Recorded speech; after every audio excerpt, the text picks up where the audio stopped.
اللہ کے رسول صلی اللہ علیہ وسلم نے فرمایا کہ جب کوئی انسان، کوئی بھی انسان اللہ کے لیے کھجور کا آدھا دانہ شک کر کے اس کا آدھا اللہ کی راہ میں دے دیتا ہے، جسے صدقہ کہتے ہیں، وہ تو اس نے اللہ کی راہ میں دے دیا، اللہ اس سے اپنے داہنے ہاتھ میں خود وصول کرتا ہے۔ پھر اس کے بعد اللہ تبارک و تعالی اس کی پرورش کرتا ہے، بڑھاتا ہے اس کو اپنے یہاں، اور حدیث میں الفاظ ہیں جیسا کہ تم اپنے جانوروں کے بچوں کی پرورش کرتے ہو۔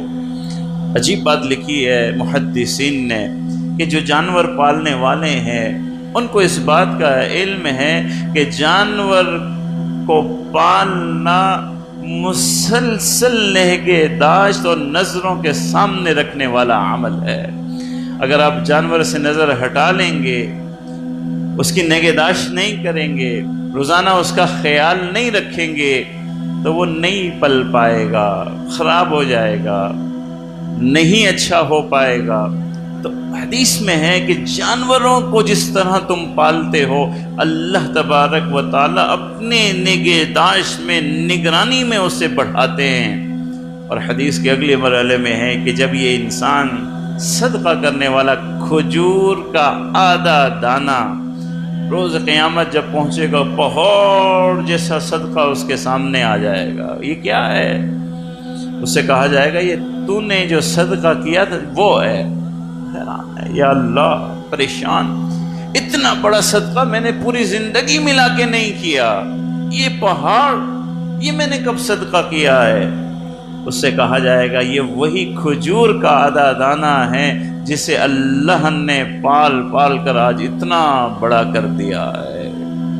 یہ تو عام صدقہ ہے، یہ ہماری قربانی، اس کے بارے میں نبی کریم صلی اللہ علیہ وسلم کی حدیث ہے کہ روز قیامت یہ پوری قربانی اللہ کی بارگاہ میں آئے گی، یہاں تک کہ اپنے کھروں، رسیوں اور اپنے بالوں سمیت آئے گی اور اللہ کے حضور پیش ہوگی، اور اللہ نے اس کو نہ جانے کتنا بلند اور بالا کر دیا ہوگا، اس کا اندازہ نہیں کر سکتے، اس کا اندازہ نہیں کر سکتے۔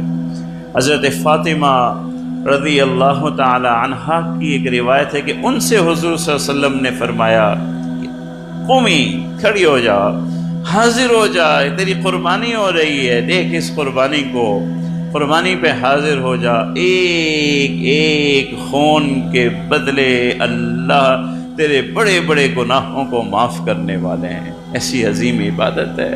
پھر حضرت فاطمہ نے سوال کیا کہ اللہ کے رسول، کیا یہ ثواب صرف اہل بیت کے لیے ہے؟ اسی لیے ہے کہ میں آپ کی بیٹی ہوں، ایک ایک خون کے قطرے کے بدلے بڑے بڑے گناہوں کی معافی، اتنا عظیم ثواب؟